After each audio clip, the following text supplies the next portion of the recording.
এটা মক ড্ৰিল কৰিছোঁ। এই মক ড্ৰিলৰ মূল উদ্দেশ্যটো হৈছে এয়াৰ ৰেইডৰ সময়ত যি পৰিস্থিতি সৃষ্টি হ'ব পাৰে বা যিকোনো প্ৰাকৃতিক দুৰ্যোগ হ'ব পাৰে, আমাৰ ভূমিকম্প আহিব পাৰে, ধুমুহা আহিব পাৰে।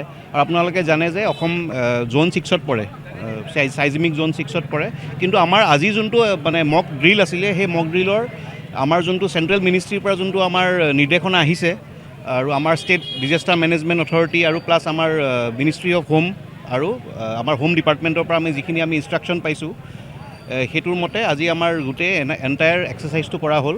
ইয়াৰ এক্সাৰচাইজটোৰ প্ৰথম ষ্টেজত আমি এটা মক মেছেজ পাইছোঁ, মানে এটা ড্ৰিল হিচাপে মেছেজ এটা পাইছোঁ ফ্ৰম ইণ্ডিয়ান এয়াৰফ'ৰ্চ যে এটা এয়াৰ ৰেইড হ'ব পাৰে।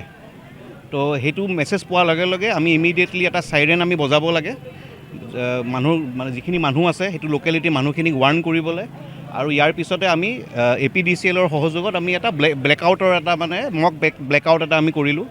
ব্লেকআউটটো হোৱাৰ লগে লগে আমাৰ ছেকেণ্ড আমাৰ যোনটো এলাৰ্ট আহে ইণ্ডিয়ান এয়াৰফ'ৰ্চৰ পৰা যে বম্বিংটো আৰম্ভ হৈছে, আৰু বম্বিংটো আৰম্ভ হোৱাৰ লগে লগে আমি ছেকেণ্ড চাইৰেন বজাওঁ আৰু আমাৰ মানে আমি এটা হেৰি কৰিব লাগে আৰু স্ম'ক আৰু বম আমি এনেকৈ মক ড্ৰিল হিচাপে আমি ইউজ কৰি পেলাই আমি এটা এনেকুৱা পৰিৱেশ সৃষ্টি কৰিলোঁ য'ত এটা যেতিয়া এয়াৰ ৰেইড এটা হ'ব কি ধৰণৰ পৰিস্থিতি হ'ব পাৰে।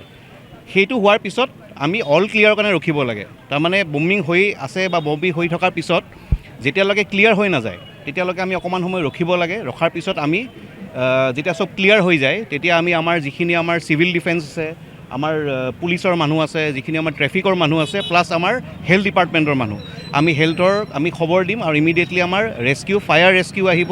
তাৰপিছত আমাৰ এম্বুলেঞ্চ আহে, পেৰামেডিকেল টীম আহে আৰু চিভিল ডিফেন্সৰ ভলেণ্টিয়াৰখিনি আহে আৰু ইমিডিয়েটলি আমাৰ যিখিনি কেজুৱেলিটি আছে, কেজুৱেলিটি আমি ইয়াতে দেখিছে আমাৰ যোনটো মঙলদৈ স্থিত যোনটো ৰিলায়েন্স ট্ৰেণ্ডছ আছে তাতে আমি এক্সাৰচাইজটো কৰিছোঁ। তাৰ ভিতৰত যিখিনি মানুহ কেজুৱেলিটি আছিলে আমি বাহিৰলৈ লৈ আহিলোঁ আৰু বাহিৰতে সন্মুখতে আমি এটা ফাৰ্ষ্ট এইড এৰিয়া এটা বনাইছোঁ। ফাৰ্ষ্ট এইড এৰিয়াটোত আমি প্ৰথমতে আমি যিখিনি কেজুৱেলিটি হয় সেইখিনি ৰাখিব লাগে।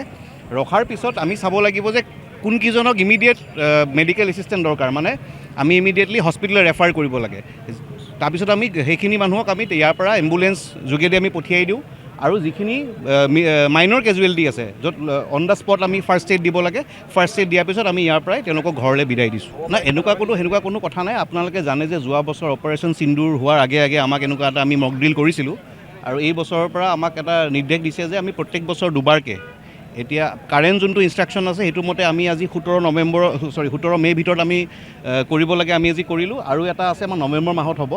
এইটো এটা জাষ্ট আমাৰ যিখিনি আমাৰ ফায়াৰ এণ্ড ৰেস্কিউ, আমাৰ চিভিল ডিফেন্স, পুলিচ, তেওঁলোকৰ এটা প্ৰিপেয়াৰ্ডনেছ হৈ থাকে।